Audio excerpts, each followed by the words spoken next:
ఒక men's meeting పెట్టారంటే చాలా తక్కువ మంది ఉంటారు, లేకపోతే చిల్డ్రన్స్ దానికి కూడా కొంతవరకే ఉంటారు. ఎక్కువ స్త్రీల కూటం నెంబర్ ఎక్కువ ఉంటది.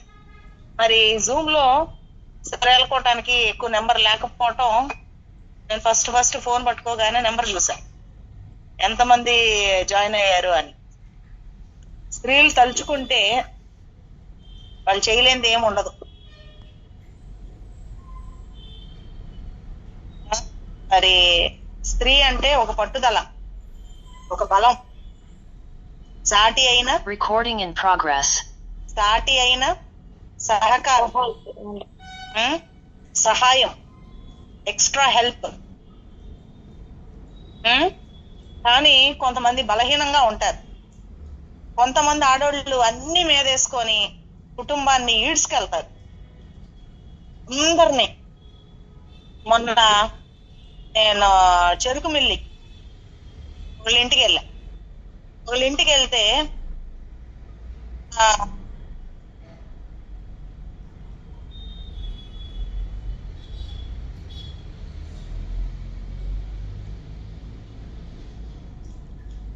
చెరుకు మిల్లి వాళ్ళ ఇంటికి వెళ్తే అక్కడ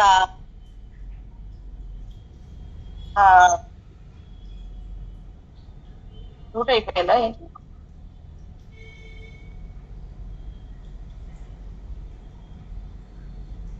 వినిపిస్తుందా? వీడియో కనపడుతుందా? వీడియో కనిపించట్లేదు, ఏదో అయ్యింది. సరే, వీడియో తీసేసి మాట్లాడితే ఈజీగా ఉంటుంది. ఇచ్చేయండి, వీడియో లేకుండానే మాట్లాడతాను, ఓకేనా?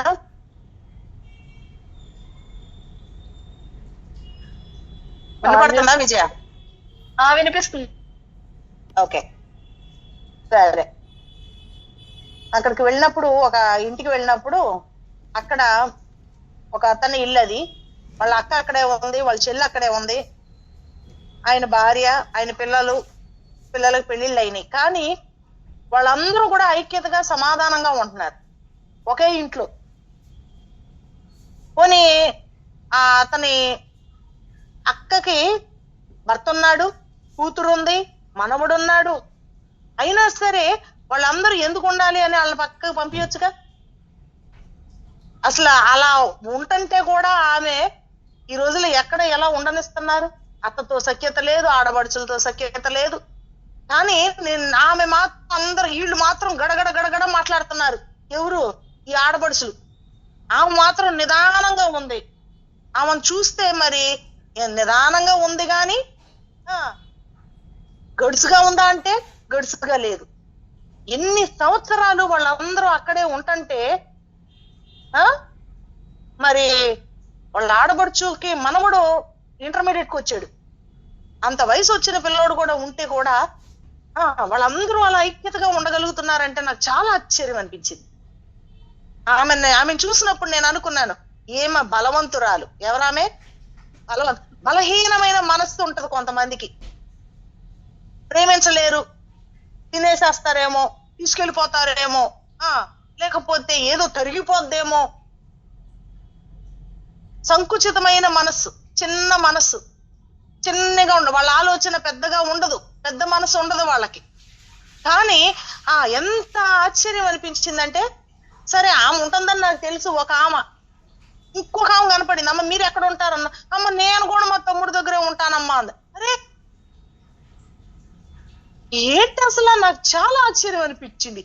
ఏమయ్యం కుటుంబము, ఇంకొక ఆమె కుటుంబము. మళ్ళీ ఆ ఇద్దరు ఆడపడుచులు పొగుడు. ఆమె ఒక్క మాట మాట్లాడట్లా.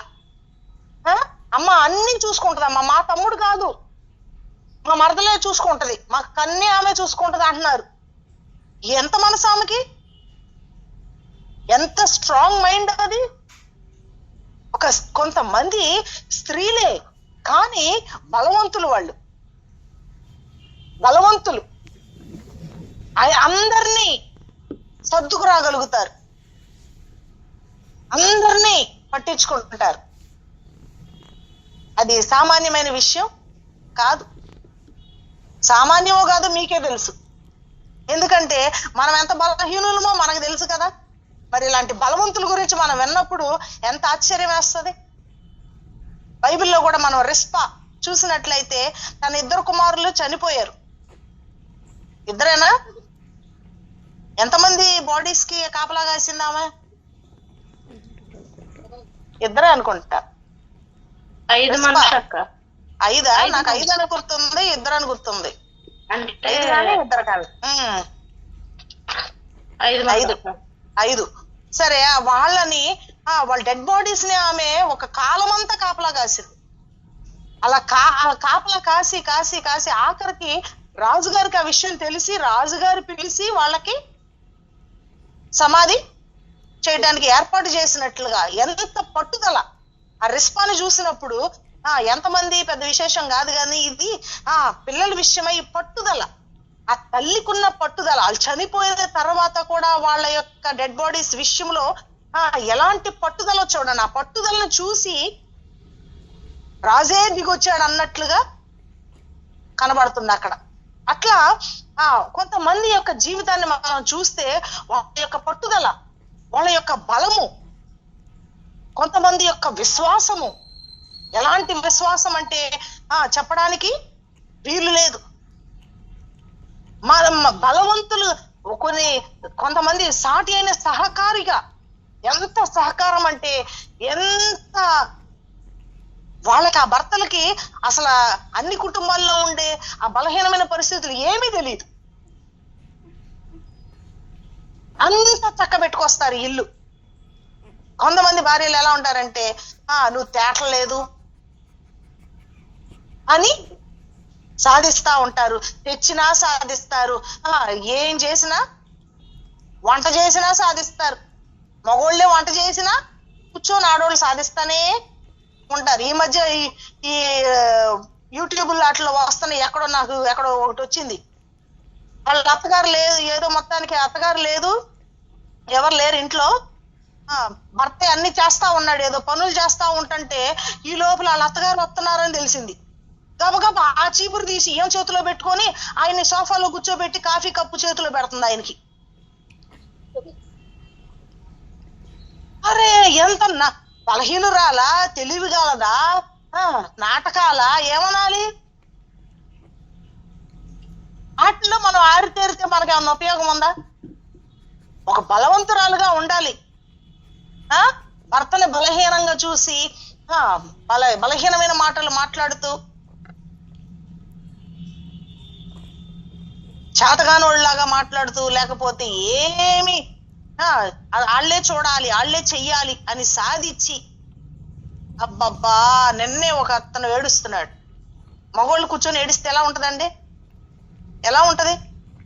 కూర్చొని ఏడిస్తే ఎలా ఉంటది? ఎంత బాధ అంటే ఆయన ఏడుపంతా ఏంటి అంటే ఏమీ లేదు, పోనీ అతను తప్పు చేస్తున్నాడంటే తప్పు చేయట్లేదంట, కానీ క్షణం భార్య సాధించేస్తుంది.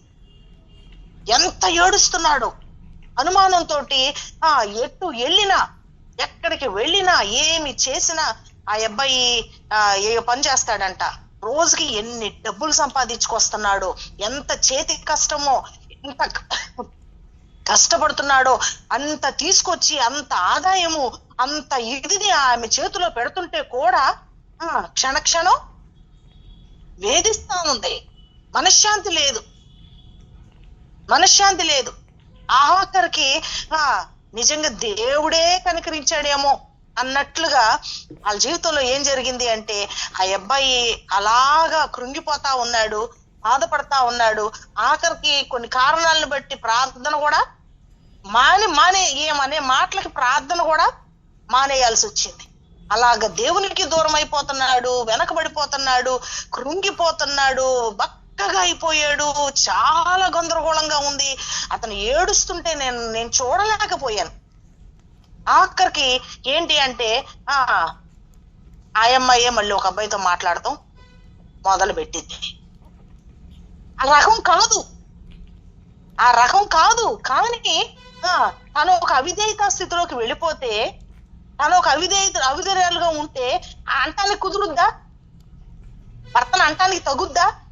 దేవుడే ఆ అమ్మాయిని ఒక అవిధేయత స్థితిలో బంధించాడు. తప్పు చేయలేదు, కానీ తను మాట్లాడుతుంది. ఆ బలహీనమైన మనస్సు ఆ అమ్మాయిలోకి వచ్చింది. తన కుటుంబం గలిబిలి అయిపోతా ఉంది. ఇప్పుడు గనక తను గ్రహించుకుంటే తన భర్తనే బాధ పెట్టదు, తన తప్పు తను తెలుసుకుంటది, ఇక వాళ్ళు శుభ్రంగా ఉంటారు. నేను అన్నాను అతనితో, అయ్యా నువ్వు ఏడవద్దు, దేవుడు నీ పక్షంగా, దేవుడే నీ బాధలన్నిటి నుంచి తప్పిస్తాడు, ఆ అమ్మాయి మారుతుంది, నువ్వు ప్రార్థన చేసుకో, చక్కగా ఉండు అని చెప్పి ధైర్యం చేసి పంపించాను. ఇలాంటి బలహీనులు ఉన్నారు. మనం ఏ కోపం ఇలాంటి ఏయన్నా చెప్పాను అనుకోండి, వాళ్ళ పేరు చెప్పంగా, ఊరు చెప్పంగా, ఇదే పరిస్థితి కొంతమందికి ఉంటది. ఎవరో ఇక్కడ ఎవరన్నా ఉన్నారేమో నాకు తెలీదు, లేకపోతే జూమ్ లో మాట్లాడుతున్నాంగా, అక్కడ ఎవరో ఒకళ్ళు ఉంటారు, వాళ్ళు ఏమనుకుంటారంటే అపరంజక్క నా గురించే చెప్పింది, మా ఆడబడుచులు లేరో ఉన్నారో కూడా నాకు తెలియదు, అసలు చెప్తున్నా, మా ఆడబడుచెల్లి చెప్పుంటది, మా అత్తగారు వెళ్ళి చెప్పుంటది అని రకరకాల కథలు గొడవలు అయిపోతాయి కొన్ని ఇళ్లలో. చెప్పేది వాక్యం, దానిలో ఉన్న సారాంశం మనము అర్థం చేసుకోవాలి. అంతేగాని నా గురించే చెప్పారు. ఒకసారి ఇట్లాగే స్త్రీల కూటంలోని ఆడోళ్ళ గురించే, ఆడోళ్ళు బుద్ధులు ఎట్టుంటాయో చెప్తున్నా నేను. చెప్తా ఉంటే ఆ బుద్ధులు గురించి చెప్తా ఉంటే ఒక ఆమె అలాగే సహవాసమే మాట, అట్లా నేను చెప్పి నా గురించి కాదు, ఆమె అలాంటిదని నాకు తెలీదు, ఆమె అంటే నాకు చాలా ఇష్టం, కానీ సహవాసానికే ఆమె దూరం అయిపోయి ఆమె రావట్లేదు ఏంటో అని నేను ఎవరినో ఫోన్ చేయమంటే వాళ్ళు నా గురించే చెప్పిందా, కదుబుజ్జి కరోనా టైంలో ఇట్లా జూమ్ లో ఇట్లా చెప్పింది, ఆడవాళ్ళ గురించి మొత్తం నా గురించే చెప్పింది అని చెప్పి బాధపడి. మనం ఏదన్నా విన్నప్పుడు మన హృదయానికి ఏదన్నా తాకింది అంటే, నీకు గుచ్చుకుంది అంటే, ఎవరి గురించి చెప్తున్నారో అనవసరం, నీకు గుచ్చుకుంది అంటే దాన్ని ఏం చేయాలి మనం? ఎవరు చెప్పారు, ఎందుకు చెప్పింది, మరి వాక్యం ఎట్లా చెప్తారు? మరి ఆడవాళ్ళ గురించి చెప్పాలి, బలహీనులుగా ఉండకూడదు, బలవంతులుగా ఉండాలి అని చెప్పాలి. మరి బలహీనమైన పరిస్థితుల గురించి చెప్పాలి కదా. కాబట్టి అలాంటి బలహీనులుగా స్త్రీలైన వాళ్ళు ఉన్నప్పుడు చాలా కుటుంబాలు చాలా ఘోరంగా ఉంటాయి. జ్ఞానం కలిగిన వారుగా మనం ఉండకపోతే అనేకమైన పరిస్థితులకి మన కుటుంబము ఇదైపోతుంది. కాబట్టి ఎప్పుడైనా సరే ఆ బలహీనమైన మాటలు విన్నప్పుడు అలాంటి బలహీనురాలుగా నేను ఉండకూడదు. బలవంతుల గురించి విన్నప్పుడు అలాంటి బలవంతురాలుగా నేను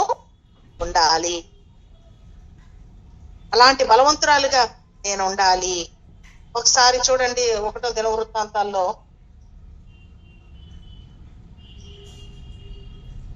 7వ అధ్యాయంలో 20వ వచనం నుంచి చూస్తే, అక్కడ ఎఫ్రాయిము కుమారులు, అక్కడ ఎఫ్రాయిము అంటే ఎవరు సంతానం?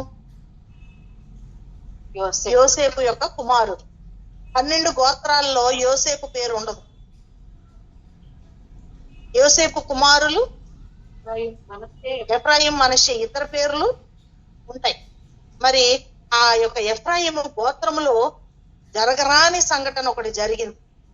ఎలాంటి సంఘటన అంటే, ఆల్మోస్ట్ ఆ ఎఫ్రాయిమీల యొక్క సంతానం అంతా తుడిచిపెట్టబడే అంత ఘోరమైన పరిస్థితి జరిగింది. అక్కడ ఎఫ్రాయిమీల మీదకి ఎవరు వచ్చారంటే,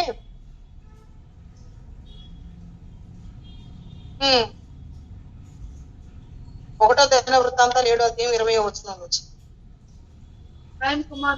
ఎఫ్రాయిము కుమారులలో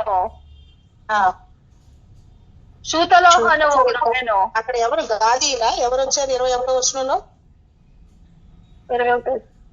గాతీయులు పశువులను, దగ్గరలో వాళ్ళకి గాతీయులు అనే వాళ్ళు ఉన్నారు. వాళ్ళు వీళ్ళ పశువులను పట్టుకొని, లేకపోతే వీళ్ళని లూటీ చేసినట్టు చేసి, వీళ్ళని చంపేసి చాలా మందిని చాలా గందరగోళం చేసేసారు. అలాంటి పరిస్థితుల్లో వాళ్ళల్లో ఒకడైన మరి వారి తండ్రి అయిన ఎఫ్రాయిం అనేక దినములు దుఃఖించుచుండగా అతని సహోదరులు వచ్చి అతన్ని పరామర్శించింది. తర్వాత అతడు తన భార్యను కూడగా అది గర్భము ధరించి ఒక కుమారుని తన ఇంటికి కీడు కలిగినందున ఎఫ్రాయిములు అతనికి బెరియా అని పేరు. ఆ కుమారుడు పుట్టాడు ఒకడికి, అతనికి ఎఫ్రాయిముకి అతనికి బెరియా అని పేరు పెట్టి. అప్పటికి ఎలాంటి తర్వాత చూడండి, అతని కుమార్తె అయిన షేయర, తర్వాత ఒక కుమార్తె పుట్టింది షేయర అనే ఆమె పుట్టింది. ఆమెకి ఈ గాతీయులు ఎలాగా వాళ్ళని నాశనం చేశారో, వాళ్ళ వంశాన్ని లేకుండా చేయాలని ఎన్ని చేశారో, అప్పుడు జరిగిన వాళ్ళకి ఆ యుద్ధము, ఆ పోరాటము, వాటన్నిటి గురించి పిల్లలకు తెలుస్తుందా తెలియదా? రోషం వచ్చింది ఆమెకి. షేయర అనే ఆమెకి రోషం వచ్చేసింది. రోషం వచ్చి ఎలాగైనా ఏమి అంత మొత్తం తుడిచిపెట్టబడినట్టు ఏమి లేని పరిస్థితులు అయిపోయినాయి అనుకోండి. అలాంటి పరిస్థితుల్లో రోషం తెచ్చుకొని ఆమె 3 పట్టణాలను కట్టింది. ఆడ మనిషి అయ్యుంటే పట్టణాలు కడతాం ఏంటంటే, మళ్ళీ ఆ పట్టణాలు ఎలాంటి పట్టణాలు అంటే మామూలు పట్టణాలు కాదు. ఆ పట్టణాలు రాజులు రాసిన గ్రంథంలో ఉంటది, మరి 1వ రాజులో 2వ రాజులో. అక్కడ సొలొమోను వాటిల్ని మళ్ళీ తిరిగి కట్టించినట్లుగా, లేకపోతే వాటిల్ని మంచిగా ఇంకా ఇచ్చేసినట్లుగా ఉంటది. అంటే ఒక సొలొమోను జోక్యం చేసుకొని వాటిల్ని మళ్ళీ రీబిల్డ్ చేయటం అంటే, మళ్ళీ తిరిగి కట్టడం అంటే, లేకపోతే వాటిల్ని ఇంకా మంచిగా రెనోవేట్ చేయటం అంటే మాటల మామూలు విషయం కాదు. ఒక స్త్రీ అయ్యుండి ఆమె వాళ్ళ యొక్క వంశం కొరకు, వాళ్ళ యొక్క ఎఫ్రామీయుల కొరకు ఆమె ఏం చేసింది? పట్టణాలనే కట్టింది. ఎంత బలవంతురాలో చూడండి, ఎంత బలవంతురాలు. ఒక స్త్రీ అయ్యుండి ఎలాంటి బలమైన పనులు చేసి. దెబోరాను కూడా మనం చూస్తాము, ఒక స్త్రీయే, కానీ దేవుడు ఆమెను ఏర్పరచుకున్నాడు, ఒక న్యాయాధిపతిగా ఉంది, అందరికి తీర్పు తీరుస్తా ఉంది. ఒక ఆడ మనిషి అయ్యుండి ఈ రోజుల్లో మగోళ్ళు మాట్లాడిస్తా, మగోళ్ళే అన్ని పెద్ద మనుషులు అంటే ఎవరు ఉంటారు? ఆడవాళ్ళ మగోళ్ళే ఉంటారు. ఆడవాళ్ళు పెద్ద మనుషులు ఉంటారా? ఎక్కడన్నా మీ ఊర్లో ఎవరన్నా ఊర్లో ఉంటారా? నాకు తెలియదు. ఉంటారా? నాకు అసలు పెద్ద మనుషులు ఉంటారు ఊరికన్నా సంగతే ఈ మధ్య కాలంలో తెలిసిందా. మరి ఆడవాళ్ళు ఉంటారు లేదో మీరే చెప్పాలి. ఎవరు ఉండరంట.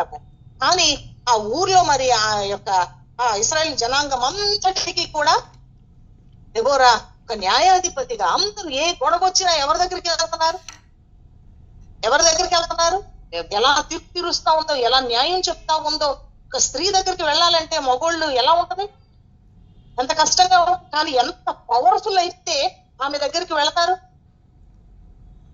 ఇందిరాగాంధీ గురించి ఎంత పవర్ఫుల్ అని చెప్తారు. ఆ రోజుల్లో మరి ఈ కమ్యూనిస్ట్ వాళ్ళని ఏం చేసింది ఆవిడ?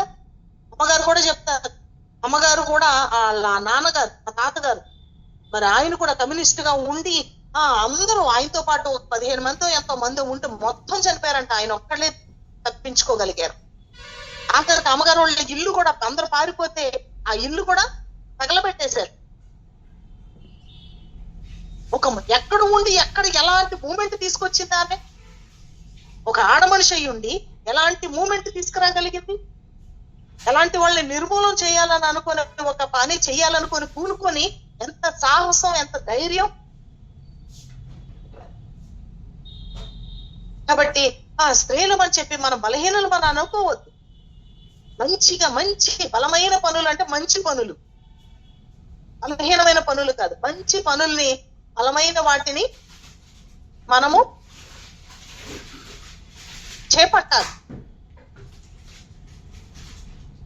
మన కుటుంబాన్ని కట్టుకునే విషయంలో గాని, అందరితో సఖ్యతగా ఉండే విషయంలో గాని.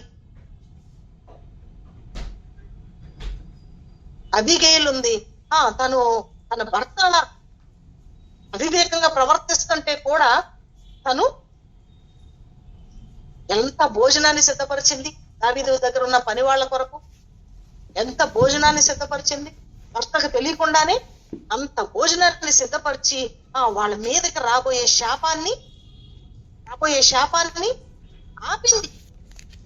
ఒక స్త్రీ అయి ఉండి తన వంశానికి మగవాళ్ళు అనేవాళ్ళు లేకుండా ఆ రోజును తుడిచిపెట్టేద్దామని అనుకున్నాడు దావీదు. నాబాలు యొక్క వంశమే లేకుండా తుడిచిపెట్టేద్దాం అని అనుకున్నాడు. కొంతమంది ఎంత మంచి చేశాము, ఎంత మేలు చేశాము అని ఉండదు. వాళ్ళ కోపంలో వాళ్ళు ఏం మాట్లాడతారో వాళ్ళకి తెలియదు.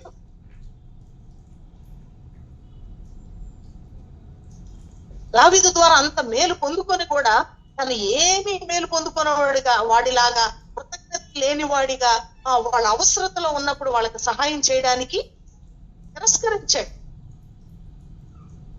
ఇంత కోపం వచ్చిందో అక్కడ దావీదుకి మనం చూస్తా ఉన్నాం. నిత్యము ఆయన సౌలు చేత తరంబడుతూ కూడా అంత కోపం ఎప్పుడు రాలేదు. కానీ అంత కోపం వచ్చి అతన్ని వాళ్ళ వంశమే లేకుండా చేయాలని అనుకున్నాడు. అనుకుని వస్తూ ఉన్నవాడిని ఎదుర్కొంది సుబుద్ధి కలిగిన స్త్రీ. ఎంత ఎదుర్కొంది, ఎలా ఎదుర్కొందంటే అతను కోపమంతా చల్లారిపోయేలాగా ఎదుర్కొంది. మన వల్ల కోపం రేగుద్దా, కోపం చల్లారుద్దా? మనం దేనికి కర్తలం? కోపాన్ని రేపటానికి కర్తలమా, చల్లార్చే కర్తలమా? రేపాలంటే మన చేతుల్లోనే ఉంటది, చల్లార్చాలన్నా మన చేతుల్లోనే ఉంటది. నిజంగా మనం మించిన వాళ్ళు లేరు. కానీ దేవుని ఎరిగిన వారిగా మనం ఏం చేస్తాం? ఆపాలంటే ఒక్క క్షణంలో ఆపేయగలం. రేపాలనుకుంటే ఎక్కడికి తీసుకెళ్లాలో అక్కడ దాకా తీసుకెళ్లేదాకా వదిలిపెట్టే సెక్షన్. పట్టుదల అనేది ఆడవాళ్ళకి అక్కడ కనపడదు. మంచి పట్టుదల లేకపోయినా చెడ్డ పట్టుదల మరి ఎక్కువ ఉండదు వాళ్ళకి.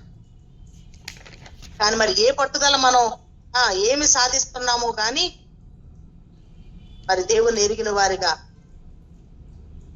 మన ఆలోచన కాదు, మన ఉద్దేశాలు కాదు, మన కోపాలు కాదు. నిజంగా అబిగయీలు తన వంశాన్ని సేవ్ చేసుకో, ఇంటి పేరుని నిలవబెట్టుకోవాలి, ఇంటి గుట్టు ఇంటి పరువును కాపాడుకోవాలి, ఇంటి పరువుని కాపాడుకోవాలి, దీవెన సంపాదించుకోవాలి. ఇలా అనేకమైన విషయాలలో స్త్రీలమైన మన పాత్ర ఉంటుందా, ఉండదా? ఉంటుంది. కాబట్టి వీటిలన్నిటిని మనము జాగ్రత్తగా హ్యాండిల్ చేసుకో. బలమైన వాళ్ళు ఉన్నారు, మామగారు ఉన్నారు. ఇంత సహవాసానికి ఎవరు మూలం? ఎవరు? ఒక ఆడమనిషి.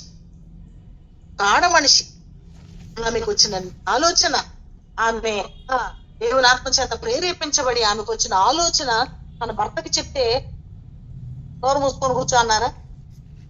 నీకు అది చేయాలనుకుంటే నువ్వు చేయి అన్నారా? 100% సహకరించారా?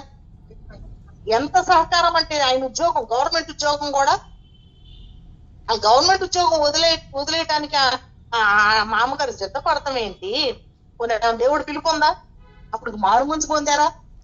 మారు మనసు పొందకుండా ఎవరన్నా దేవుని యొక్క పిలుపు లేకుండా మారు మనసు పొందకుండా అంత సమర్పణ, అంత అక్కడే మనం అర్థం చేసుకోవచ్చు. ఆ మామగారు ఎంత బలవంతురాలు,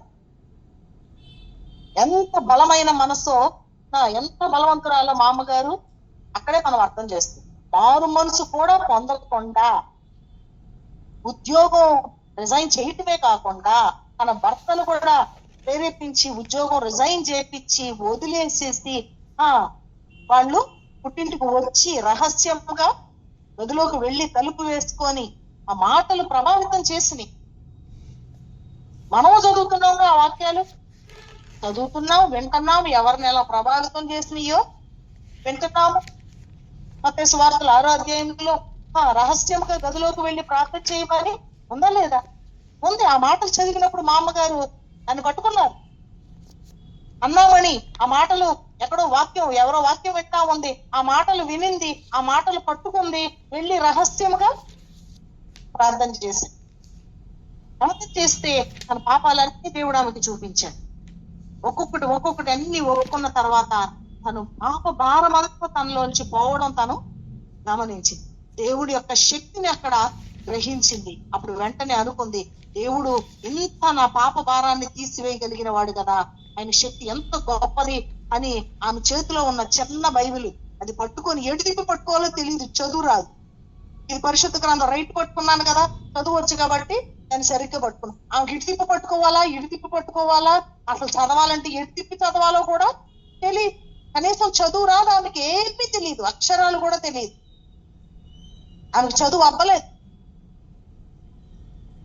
ఎవరో ఒక సండే స్కూల్ టీచర్ ఒక ఆమెకి పరలోక ప్రార్థన నేర్పిద్దామని చెప్పి ప్రయత్నం చేస్తే పరలోకమందున్న మా తండ్రి అని చెప్పిన తర్వాత మాట చెప్తుంటే ఇది మర్చిపోతుంది. ఎంత ప్రయత్నం చేసినా పరలోక ప్రార్థన ఆమెకు నేర్పించడానికి ఆమె వల్ల కాలేదు. ఆమె వదిలిపెట్టేసింది, అందరూ వదిలిపెట్టేశారు. ఆమెకి ఎప్పుడైతే దేవుని వాక్యం విందో, దేవుని ఆత్మ ఆమెను దర్శించిందో, చదువు రాని ఆమె నా పాపభారాన్ని తీర్చివేయగలిగిన దేవుడు నాకు చదువు నేర్పించలేడా అని చెప్పి ఆ బైబిల్ పట్టుకొని ప్రార్థన చేస్తే తను చదవగలిగింది, ఆ మాటలు చదవగలిగింది, బైబిల్లో మాటలు చదవగలిగింది. ఆ తర్వాత ఎప్పుడు ఏమీ చదవలేకపోయింది కానీ బైబిల్లో మాత్రం చదవగలిగింది. ఎలాంటి పట్టుదల చూడండి. దేవుని గొప్పతనం గ్రహించిన తర్వాత ఆ గొప్పతనంతో దేవుని కొరకే ప్రభు కూడా ఏమన్నారు, నా చిత్తానుసారమైంది మీరు ఏది అడిగినా తప్పకుండా దేవుడు చేస్తానని, నిశ్చయముగా అయితే చేస్తానని చెప్పాడు. కాబట్టి వాటిల్నే పట్టుకొని ఆమె ప్రార్థన చేసి తను బైబిల్ చదవడం నేర్చుకుంది. బైబిల్ చదవగలిగింది. అది ఎలా జరిగింది అనేది ఇక మనకు తెలియదు. అలాంటి పట్టుదల ఆమెలో కనబడింది కాబట్టి ఆమె చరిత్రలోనే ఒక గొప్ప వ్యక్తిగా నిలబడ్డారు. మామగారు కూడా అదే వాక్యాన్ని పట్టుకున్నారు. ఏం తిందుమా, ఏమి త్రాగుదమా, ఏం ధరించుకుంది, వీటన్నిటి గురించి నువ్వు చింతించొద్దు అని చెప్పి దేవుని మాటలు ఆమెను బలపరిచినాయి. అందుకనే ఉద్యోగాన్ని కూడా వదిలిపెట్టడానికి తను వెనకాడలేదు. ఒక ఆలోచన, ఒక బలమైన ఆలోచన ఎంత గొప్ప కార్యాలు. అక్కడ మా అమ్మగారి యొక్క పట్టుదలను అర్థం చేసుకోండి. మా అమ్మగారి యొక్క పట్టుదల అక్కడే మనం అర్థమైపోతుంది. ఒక్క పాయింట్, ఫస్ట్ పాయింట్ లోనే మనకు అర్థమైపోతుంది ఎంత బలవంతురాలు.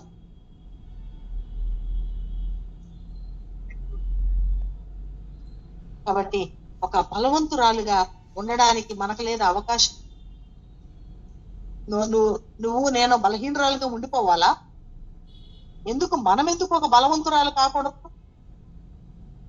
మనం ఎందుకు ఒక మంచి సాటి అయిన సహాయం కాకూడదు? ఒక మంచి భార్య కాకూడదు? ఒక మంచి తల్లి కాకూడదు? కొంతమంది పిల్లలు తల్లిని తోలనాడుతారు, మాట్లాడతారు. ఏమని? అస్సలు లెక్క చేయదు తల్లిని. అంటే పిల్లోడుని బట్టి ఉంటుందా, లేకపోతే తల్లిని బట్టి ఉంటుందా ఆ పరిస్థితి? చెప్పండి. వాడు బుద్ధి లేదు అందుకే వాడు అలా మాట్లాడుతున్నాడు అని మనం అంటాం. కానీ వాళ్ళ బుద్ధిహీనమైన పరిస్థితి. కొంతమంది ఉంటారు అసలు తల్లిని ఒక్క మాట కూడా మాట్లాడరు. ఎందుకు మాట్లాడరు? ఎందుకు ఆ తల్లి అంటే గౌరవం? ఎందుకు ఆ వ్యక్తికి భయపడతారు? ఆ గౌరవాన్ని సంపాదించుకోవాలి. నన్ను గౌరవించట్లేదు అంటే గౌరవం అనేదాన్ని మనం సంపాదించుకోవాలి, కానీ డిమాండ్ చేస్తే వస్తుందా? నన్ను గౌరవించండి అని వాళ్ళ మీద కాలేసుకొని కూర్చొని డిమాండ్ చేస్తే వస్తుందా? ఆ గౌరవాన్ని సంపాదించుకోవాలా? సంపాదించుకోవాలి. అలాగే మన పిల్లల దగ్గర కానీ, భర్త దగ్గర కానీ, ఎవరిదైనా బంధువుల దగ్గర కానీ మనం ఏం చేయాలంటే గౌరవాన్ని, ఆ మంచితనాన్ని సంపాదించుకోవాలి. అదే జ్ఞానం. అంటే ఒకరితో మంచి అనిపించుకుంటాం, ఊరందరితో చీ అనిపించు. కొంతమంది ఉంటారు ఊరంతా మంచి అంటారు, ఇంట్లో వాళ్ళు మాత్రం వాళ్ళని చీ అంటారు. అది జ్ఞానం కలిగిన వాళ్ళమైతే ఇంట బయట కూడా మనము మంచి అనిపించుకోగలిగే పరిస్థితులు. కొంతమంది చనిపోయినప్పుడు మాట్లాడితే ఏం మాట్లాడతారు? కొంతమంది ఎవరన్నా మాట్లాడతారంటే ఒక్కళ్ళ ముందుకు రాదు. ఎందుకంటే వాళ్ళ గురించి ఏం గుర్తొస్తాయి? చెడే గుర్తొస్తాయి. ఒకవేళ ఎవరన్నా మంచి మాట్లాడుతున్నా అబ్బో ఏం గురించి అడి చెప్తున్నారు అంటారా అనరా? అంటారు. కానీ కొంతమంది చనిపోయినప్పుడు మాట్లాడటానికి అవకాశం కోసం కొట్టుకుంటారు. ఒక్క మాట ఒక్క మాట ఒక్క మాట ఒక్క మాట, మేము కూడా మాట్లాడతాం మేము కూడా మాట్లాడతాం మేము కూడా మాట్లాడతాం, ఒక్క మాట ఒక్క మాట. మొన్న చోటకి వెళ్ళినప్పుడు అలాగే అందరూ అడుగుతున్నారు. ఎంత మంచితనాన్ని సంపాదించుకుంటే అలా ఓటం అవుతా అవదా అనుకున్నా నేను. జ్ఞాపకార్థ కూటం పెట్టుకుంటే ఓటం అవుతా అవదా అనుకున్నా నేను. ఎవరి కాళ్ళు ఒక్క నిమిషమే మాట్లాడని టైం లేదు అంటే తీసుకున్న వాళ్ళల్లో గంట మాట్లాడు, 10 నిమిషాలు మాట్లాడుతున్నారు, అరగంట మాట్లాడుతున్నారు. ఎంత కష్టమైపోయిందో కూటం అవుద్ది అనుకోలే నేనైతే. కొంత కూటాల్లో అసలు కూడా మాట్లాడమంటే కూడా కానీ ఇంకేం మాట్లాడతారు కానీ ఏముందలే అంటారు. మనకే కూటం జరుగుద్ది, మనకు తెలియదు కానీ మనకు కూడా కూటం జరుగుద్ది. ఎవరేం మాట్లాడతారో మన కూటం ఎట్ట జరుగుద్దో మనకు తెలియదు కానీ కూటం మాత్రం గ్యారెంటీ. కాబట్టి మంచిది సంపాదించుకో. ప్రతి ఒక్కళ్ళు కూడా మన గురించి మంచి మాట్లాడేలాగా. వెండి బంగారాలు సంపాదించుకోవడం కంటే మంచి పేరు. మన కుమారక్క ఉంది కదా,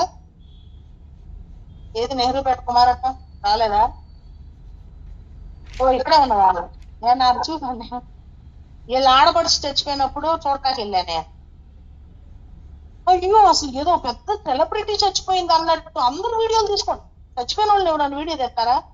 ఆమె తల మీద ఒక్క వెంట్రుక ఉండదు. పుట్టిన దగ్గర నుంచి ఆమె తల మీద ఒక్క వెంట్రుక లేదు. చూడటానికి ఆమె అందగత్తి కాదు. కానీ అందరినీ పుంజుకుంది. ఎగబడుతున్నారండి, చూడటానికి.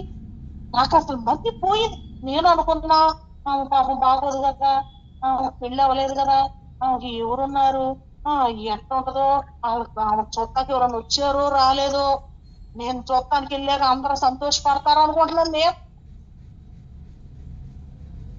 అరే నేను చూడటానికి, నేను దగ్గరికి వెళ్ళటానికి నాకు అందరు కలిసి తయారు చేస్తే నేను ఆమె దగ్గరికి వెళ్ళటానికి అయ్యింది.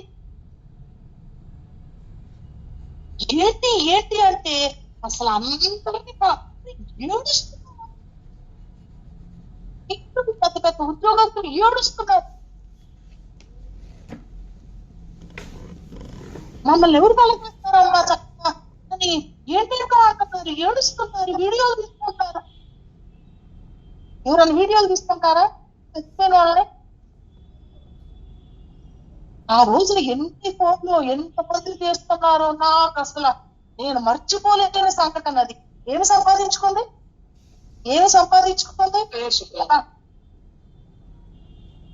కొంతమంది చూడటానికి వెళ్ళమంటే కూడా ఇక్కడ కూడా చూడరు, మళ్ళీ ఎక్కడ రాత్రి కల్లోకి వస్తారు. ఆమెనైతే ఆమెను సవర తీస్తున్నారు, వీడియోలు తీసుకుంటున్నారు, ఏడుస్తున్నారు. మన కోటాలు ఎట్లుంటాయో ఇది దేవుడే.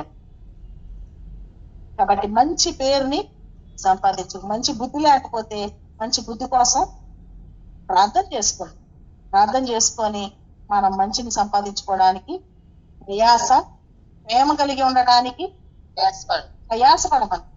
మనం ఎంత ప్రయాసపడుతున్నాం? మీరు ప్రేమ కలిగి ఉండటానికి ఎంతమంది ప్రయాసపడుతున్నారు చెప్పండి? ఓ పర్వాలా, చేతులు ఎగురుతున్నాయి. Very good. ప్రయాసపడాలి. మన బుద్ధులు అడ్డం వస్తాయి కానీ మనము ప్రయాసం పడాలి. కాబట్టి బలవంతులుగా ఉందాం. బలవంతులుగా మనం ఉండి బలమైన ధైర్యంగా ఉండాలి.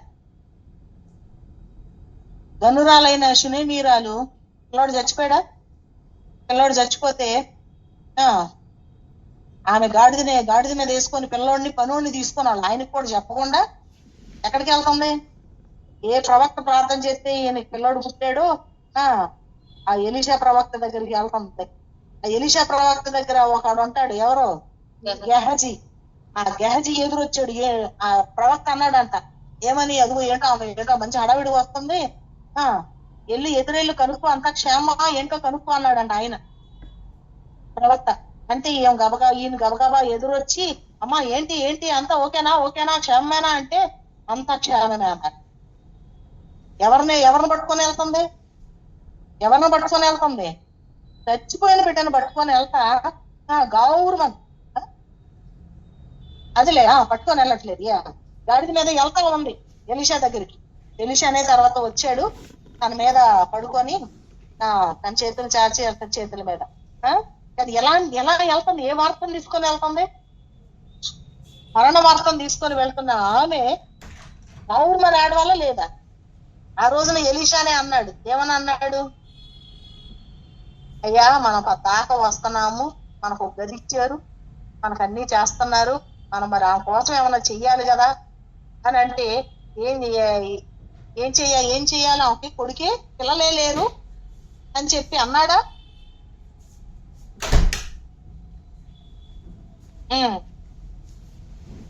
గెహజీ అన్నాడు.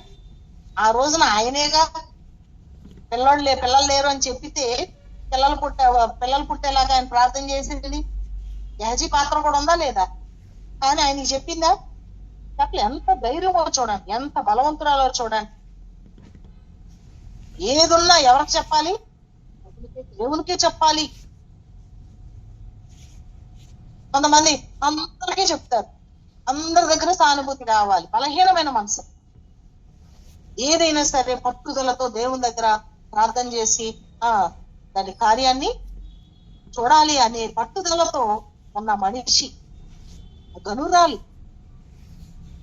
అని ఎంత ఘనమైన మనసు ఆమెకు ఉన్నదో, అలాగే స్త్రీలలో అనేకమైన స్త్రీలను మనం చూసినప్పుడు బైబిల్లో ఎంత గనులైన వాళ్ళు ఉన్నారు, ఎంత బలవంతులు ఉన్నారు. కాబట్టి అలాంటి బలవంతుల్ని మనం ముందు పెట్టుకొని మనము కూడా బలవంతులుగా దేవుని కొరకు బ్రతకాలి. మన కుటుంబాన్ని కట్టుకుంటూ అనేకులకు ఆశీర్వాదకరంగా మనము ఉండాలి. మా అమ్మగారు ఎప్పుడైతే దేవునికి లోబడ్డారో, దేవుని వాక్యానికి లోబడ్డారో ఎంత బలవంతురాలు అయిపోయారో చాలు. బలమైన ఊరికే మామగారు ఏమి పెద్ద వంటలు చేసి పెట్టి గోరు ముద్దలు తినిపించిన మాకు ఎప్పుడు అట్లా తినిపించిన అలవాటు తెలీదు మాకు. పిల్లలు టాయిలెట్కి వెళ్తే కడిగి అమ్మమ్మలో నాయనమ్మలు చేసే పనులన్నీ ఏమి మామగారు చేయలే. కానీ ప్రార్థన చేశారు. ఎన్ని తరాలకు సరిపడిన ప్రార్థన అది? 1000 తరాలకు సరిపడిన ప్రార్థన. మనమేమో ఆ ప్రార్థన చేయకుండా పిల్లలకి అయి పెట్టి ఈ పెట్టి మూతి తుడిసి కడిగి వాళ్ళ బట్టలు ఉతికి తృప్తి పడతాం. ఇంకా వాళ్ళ కోసం రూపాయి కూడ కట్టి 500 ఇచ్చి అమ్మో 5 లక్షలు ఇచ్చినట్టు ఫీల్ అయిపోతాం. ఇంకేం చేస్తాం? ఇంకా అమ్మమ్మల తాతల అవలాన వాళ్ళు అడిగినప్పుడు ఉంటది.